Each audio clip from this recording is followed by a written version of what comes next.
Salut la meute, c'est Raph. Salut la meute, c'est Jus, on espère que ça va bien. On arrive à notre rendez-vous mensuel, le rôle des abonnés. J'ai tiré au hasard 3 rôles et on va vous les présenter, les analyser. Ce sont 3 rôles que vous nous avez envoyés dans le formulaire qui est en description. Et on part direct avec...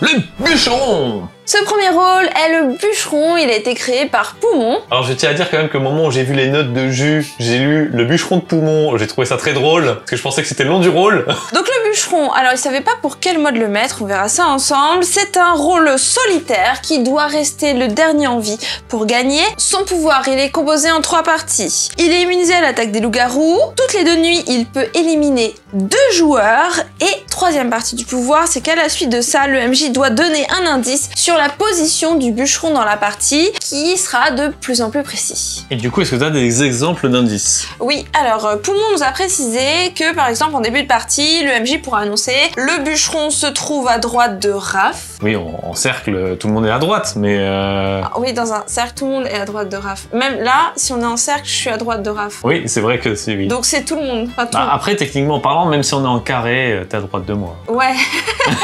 Mais du coup, en fait, vu que tout le monde est à droite, dire le bûcheron se trouve à droite, ça donne pas trop d'infos. Ça veut juste dire que c'est pas Raph le bûcheron si le bûcheron est à sa droite que... Enfin, si, mais bref, on est pas là-bas. Ok, admettons. Et en fin de partie, par exemple, l'indice donné par le MJ, ça peut être le bûcheron est soit Raph ou Jus. Ce qui est quand même très précis. Hein. Après, sur 5 joueurs, c'est pas si précis que ça. Hein. En fait, c'est un appel à ok, il va falloir que vous fassiez votre choix final, c'est votre dernière chance pour tuer le bûcheron, quoi. Après, faut pas que ça se contredise avec les indices donnés avant. C'est ça, sinon on trouve direct c'est qui. Le bûcheron, du coup, il doit être le dernier en vie. En vrai, ouais. Est-ce que déjà il peut y arriver? Quand on est solo et qu'on doit être le dernier en vie, on a le même problème que le loup-garou blanc, c'est-à-dire que il faut que les gentils et les méchants se fassent un bras de fer jusqu'à ce qu'on soit plus que 3 ou 4 dans la partie. Et là, on a peut-être une chance de gagner, quoi. Mais s'il dose bien son pouvoir, vu que toutes les 2 nuits il a le droit de tuer 2 joueurs, en vrai, il y a moyen de bien doser, il y a moyen de s'en sortir, il y a moyen de rester le dernier en vie. C'est pas le pouvoir qui aura le plus de difficultés à le faire, ça c'est sûr. Qu'il puisse tuer 2 personnes toutes les 2 nuits, ça revient à un méchant qui tue 1 personne chaque nuit. Ouais. C'est quand même beaucoup pour un joueur qui est tout seul. Quand t'as cumulé au loup-garou, ça fait beaucoup, ouais. T'as le camp des loups-garous qui tue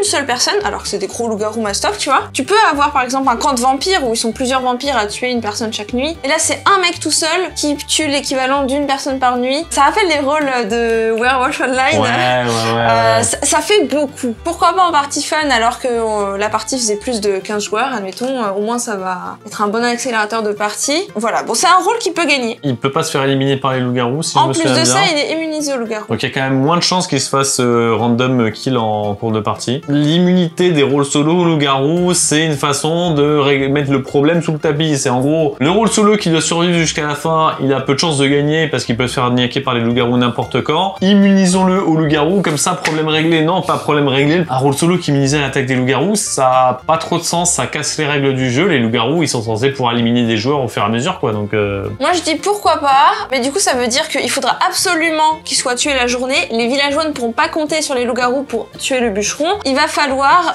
se concentrer lors des débats sur le bûcheron. Et en fait, pendant que tout le monde va parler sur le bûcheron pendant tous les tours, les loups-garous, ils se font un peu oublier et finalement, ça va pas mal avantager les loups-garous, cette histoire. Et puis d'un point de vue RP, si le bûcheron, il est misé à l'attaque des loups-garous, ça veut dire qu'il suffit d'avoir une hache, genre... et du coup, la cuisinière avec son couteau, le technicien de surface avec son balai, genre, il peut pas taper les loups-garous, genre, il y a que le mec avec la hache qui a le droit de le faire, quoi. C'est vrai que niveau RP, le nom fait pas très méchant. Ouais, c'est vrai que le nom, je pense qu'il y a mieux à trouver aussi. Ouais, il y a un truc genre un nom de truc qui fait peur, genre un croque-mitaine, un truc comme ça. Mais d'un autre côté, quand je demandais s'il pouvait gagner, avec sa contrepartie qui est le MJ donne des infos sur lui à chaque tour, alors qu'on a déjà beaucoup d'infos sur lui en fait. Il va choisir 2 personnes à tuer chaque tour, et selon les personnes choisies, moi je trouve que ça peut déjà orienter sur la personne qui est le bûcheron. Oui. Tous les 2 tours, il y a des infos sur sa position. En fin de partie, il y a déjà peu de chances qu'on vote pas pour lui, parce que il y a quand même beaucoup de chances qu'on vote pour lui. Si tu rajoutes en plus un élément de voyance qui permet de prendre une décision, par exemple, imagine, on est 3, toi, moi et Kevin. L'indice, c'est le bûcheron se situe entre Raph et Kevin. Donc toi, tu vas pas trop savoir entre nous deux, Oui. mais moi, je sais que c'est pas toi. Du coup, je vais taper Kevin. Bon, ça règle pas le problème à 100%, mais ça veut dire qu'il y a un des deux joueurs qui avait des doutes, ben il en a plus. Et il faut que le MJ soit suffisamment malin et écoute suffisamment les débats pour que les gens n'aient pas de certitude complète en fin de partie. Si tu dis que le bûcheron est entre Raph et Kevin, on l'a tous compris, hein, on sait que c'est la voyante Raph, on l'a compris. Bah forcément, Kevin, il est doomed, hein, c'est fini. Ah ouais, c'est terminé, c'est terminé. Le rôle a des chances de gagner, mais ça peut être vraiment qui tout double, quoi. Soit il va poutrer le village avec ces deux kills-là, soit dès les premiers tours, avec l'indice donné par le MJ, il sera en PLS, il pourra plus gagner, tout le monde saura qui il est. Ça peut être un peu frustrant comme rôle, et pour le village, et pour le bûcheron, je pense. Ouais, c'est un rôle un peu inconstant. C'est très explosif, il faut lui donner un peu plus de douceur, un peu plus de subtilité pour qu'il puisse s'exprimer correctement. L'intérêt, c'est justement que s'il fasse un sans faute jusqu'à la fin, il gagne. À l'inverse, s'il fait des erreurs, il est censé perdre. Là, actuellement, bah même s'il fait des erreurs, il peut s'en sortir en fonction de la configuration. Et de ce que va dire le MJ. Et de ce que va dire le MJ. Et à l'inverse, il peut faire un perfect et à la fin, la game sera quand même ruinée. Donc c'est un peu bizarre. Moi, je suis un peu mitigée sur ce rôle. Je pense qu'il y a des choses à perfectionner. En tout cas, merci beaucoup à toi. Pour mon rôle numéro suivant, 2. Le maître du dé. Le maître du dé a été créé par Roman. Par Roman, merci Roman. C'est un rôle aussi solitaire et c'est aussi un rôle qui doit être le dernier en vie. Il a été pensé pour tous les modes et son pouvoir c'est que dès qu'il est ciblé par un pouvoir d'élimination, exemple la sorcière le tue, ou les loups le tuent, ou le chasseur le tue, un autre joueur au hasard meurt à sa place. Un tour sur deux, le MJ lui montre un rôle d'un joueur au hasard en plus de ça. Donc c'est vraiment un peu le maître du hasard, il porte bien son nom. C'est une petite lourdeur en plus, je trouve. En général, j'évite les notions de hasard dans les parties de loup-garou. Je laisse plus l'arbitraire du MJ. Le MJ choisit, en fait. Ouais, le MJ choisit en fonction de ce qu'il arrange, de ses critères perso, son envie du moment. S'il veut rééquilibrer la partie. Oui, c'est ça. Moi, de toute façon, une carte me dit au hasard, je vais pas sortir l'appli qui me lance le dé à ma place. Hein. Non, enfin, je lance même pas de dé, hein, parce que le dé, je peux pas enlever des faces au fur et à mesure que les joueurs quittent la partie. Donc du coup, moi, tu me dis au hasard, déjà, premier truc que je fais, c'est ok, je choisis arbitrairement. C'est bien. Ouais, c'est une lourdeur, voilà, c'est un choix du MJ, mais du coup là on te dit que on a un rôle solo qui doit être en vie jusqu'à la fin de la partie, or, dès qu'il est ciblé par la sorcière ou les loups ou autre, c'est quelqu'un d'autre qui va mourir. Sauf qu'au final, en fait, les loups et la sorcière ils sont pas bêtes, ils visent Raph, c'est pas Raph qui meurt, au bout d'un moment ils vont comprendre quand même que il y a un problème avec Raph. Non, moi je suis la sorcière, je tire sur Raph et c'est pas Raph qui meurt, je me dis... Mais je vais encourager les loups à attaquer Raph. Comme ça peut se répercuter sur eux, ça peut se renvoyer sur eux. Ouais, pourquoi pas, mais en tout cas, Raph, c'est quand même le maître du dé, il va nous la mettre à l'envers. Lui, il veut être le dernier en vie, donc on va le tuer, on a compris c'était qui. Exactement. Et après, son pouvoir de voyance, j'ai du mal à comprendre le lien avec son premier pouvoir et son objectif. Ouais, c'est-à-dire que ça lui sert à quoi de connaître des rôles des joueurs? Lui, il veut juste rester en vie. Il peut se faire passer pour la voyante. Ouais, mais c'est un tour sur deux. Un tour sur deux, il peut se faire passer pour la voyante. Ouais, un tour sur deux, je check moi-même, comme ça on sait jamais. Et puis, c'est donner le rôle de quelqu'un, niveau MJ, donner des rôles aux gens, c'est chiant. Soit il faut prendre une ardoise, écrire Raph égale voyante et montrer, et forcer à effacer l'ardoise, ou sinon retourner la carte, mais pour pas que les gens sachent exactement quelle carte a été prise, faut toucher un peu toutes les cartes de tout le monde. Du coup, le rôle a vraiment été pensé pour être joué sur ordinateur, ça c'est quasiment sûr. Ouais, parce que entre avec le hasard, montrer le rôle, etc.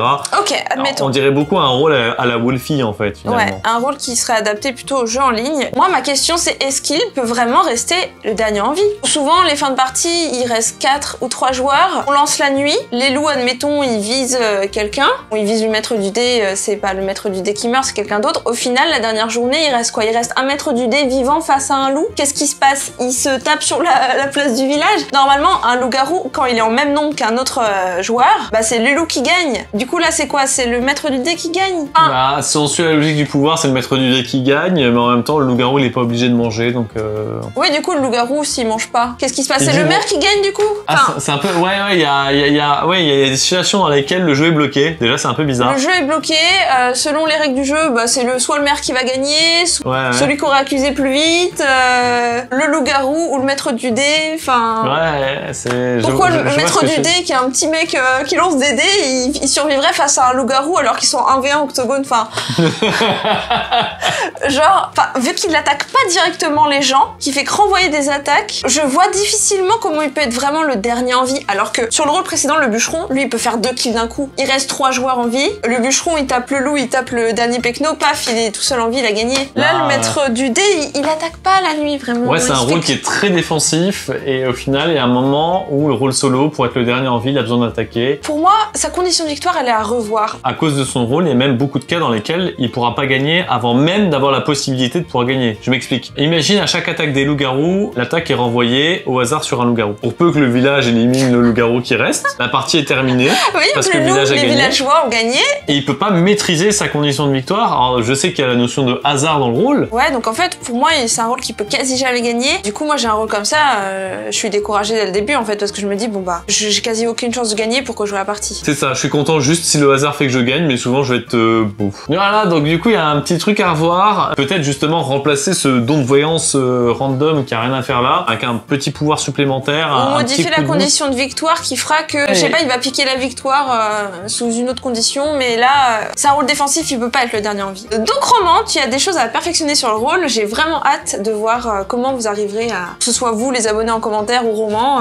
à modifier ce rôle. Retravailler ce rôle, voilà. En tout cas, merci beaucoup pour cette proposition, c'était très intéressant d'en discuter. Et enfin, nous avons un troisième rôle, Raphaël. Le mage! Le mage qui a été créé par Shepaki, merci beaucoup à toi pour ta proposition. Il est dans le camp des loups-garous, mais c'est un humain, donc c'est un humain qui veut que les loups-garous gagnent pour qu'ils puissent gagner. Il est adapté à tous les modes, et son pouvoir c'est que chaque nuit, il cible un joueur, et si ce joueur meurt le lendemain, eh bien le mage sera le seul à connaître son rôle, alors que normalement tout le village devait connaître le rôle du joueur. Donc, petit exemple, Raphaël.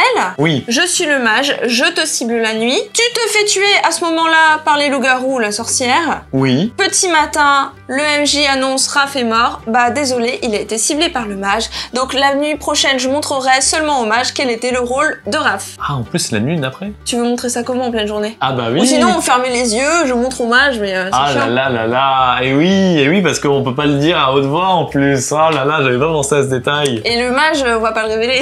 Oui, ou alors en fin de nuit, on l'appelle en dernier et on lui montre la carte avant l'annonce. Oui, voilà, ouais. Bon, il y a un truc, un petit twist à gérer IRL. En tant que MJ. En ligne, c'est peut-être plus simple parce qu'il suffit de MP le joueur pour qu'il ait directement accès à cette information avant le début de la journée, ça c'est faisable. C'est ça. Et c'est vraiment un sbire de base. Il connaît pas les loups le connaissent pas. Okay. Donc il a un petit pouvoir, et vraiment petit finalement, parce que il faut tout pile qu'il vise la bonne personne qui va mourir. Oui, déjà, c'est vrai. Rappelez-vous de vos parties en tant que salvateur. Il y a des parties où vous ne sauvez personne parce que vous n'arrivez jamais à viser la personne qui va être tuée. Donc c'est pareil pour le mage finalement. Hein. Il y a des parties où il n'arrivera jamais à viser, et du coup, utilité du mage, pas grand-chose à part. Bon, c'est un sbire, donc il peut se faire passer pour la voyante, il peut aider les loups-garous autrement la journée. C'est un petit plus quand même, mais c'est pas un pouvoir qui va être activé tout le temps. Il faut s'enlever ça de la tête. Ce qui est marrant par contre, c'est que c'est un pouvoir qui n'a pas le même impact en fonction du mode dans lequel on joue. Oui, tout à fait. En mode clair, le mode de base, normalement tout le monde devait connaître le rôle de Raph, c'est un peu comme j'avais présenté. Là finalement, le rôle de Raph n'est pas révélé, donc ça obscurcit les informations. Mais si la voyante venait de mourir, les loups-garous ne le savent pas non plus. C'est vrai, il faut communiquer l'information, et vu que t'es pas censé dire que t'es toi-même le mage... Donc là, tu désavantages les loups dans ce cas. Par contre, effectivement, si la sorcière vient de tuer un loup-garou, Raph meurt, on va penser que c'est un innocent qui vient de mourir, et en fait non, ça pouvait être un loup-garou tué par la sorcière. Selon les cas, ça peut avantager ou non le camp des loups-garous. Et le fait de pas avoir l'information tout court, de toute façon, est déjà un effet qu'il y a les loups-garous dans tous les cas. Oui, globalement. Donc, bon, bah il y a des cas où les loups-garous peuvent être un peu désavantagés, mais globalement, ça obscurcit l'information. En mode obscur, c'est l'inverse. En mode obscur, de toute façon, l'information, on l'aura pas. On a juste quelqu'un qui obtient de l'information supplémentaire, une information à laquelle il n'aurait normalement pas dû avoir accès. Si le mage se rend compte que la nécromancienne est morte pendant la nuit, le traître peut très bien avoir l'intérêt de dire, bah en fait les loups-garous, moi je suis votre traître, et en fait la nécro elle est morte. Comme ça au moins les loups-garous ont l'information, quoi. En mode obscur, tu peux te permettre ce genre de move, tu vois. Oui, c'est vrai, de toute façon tu t'en fiches de mourir, ce qui compte c'est que les loups-garous gagnent. C'est ça. Mais voilà, typiquement en mode... garde, Ouais. il sait que le garde est mort. Mais c'est vrai. Oui, non, mais c'est ça. Hein. S'il sait que le garde est mort, il a tout intérêt à le dire au loup-garou. Il faut cibler la bonne personne, quoi. Voilà, faut cibler tout pile la bonne personne au bon moment. En mode obscur, rendez-vous compte que normalement, on n'a pas l'information, personne n'a l'info, sauf que là, cette fois-ci, le mage, lui, il aura l'info. Mais là, je me dis en fait qu'il a peut-être un peu plus de chance d'avoir une info, parce que c'est la journée suivante. C'est-à-dire que il cible Raph. Si tu meurs la nuit des loups-garous, ou si tu meurs pendant le bûcher, là, ça fait 2 moments où tu peux mourir. Ah, il y a le bûcher aussi? Bah, c'est le lendemain. Si tu meurs le lendemain, donc ça ouvre les 2 possibilités. Ah, ok. Donc si tu meurs soit la nuit, soit pendant le bûcher, le mage aura l'information du rôle et cachera l'information aux autres. Ok, ouais, bon, il y a un petit peu plus de Ça chance. augmente un peu plus les chances. Ça va Il pas aura s'activer. peut-être même envie d'essayer de te faire tuer du coup la journée C'est ça. exprès pour avoir l'info ou la cacher aux autres. Oh non, il était loup. En vrai, ouais, du coup, le rôle prend un peu plus d'intérêt avec cette perspective-là. Ouais, ça rajoute un peu plus de challenge et ça rend le rôle un peu plus actif, quoi. Ça pousse le joueur à faire quelque chose pour avoir un impact positif dans la partie. Et ça, on aime bien. En vrai, pas mal le mage. Par contre, c'est vrai que niveau nom, je sais pas, il faudrait peut-être rajouter un adjectif péjoratif pour qu'il soit plus vu comme un méchant. Le mage boueux, le mage qui pue. Non, ne faites pas ça, s'il vous plaît.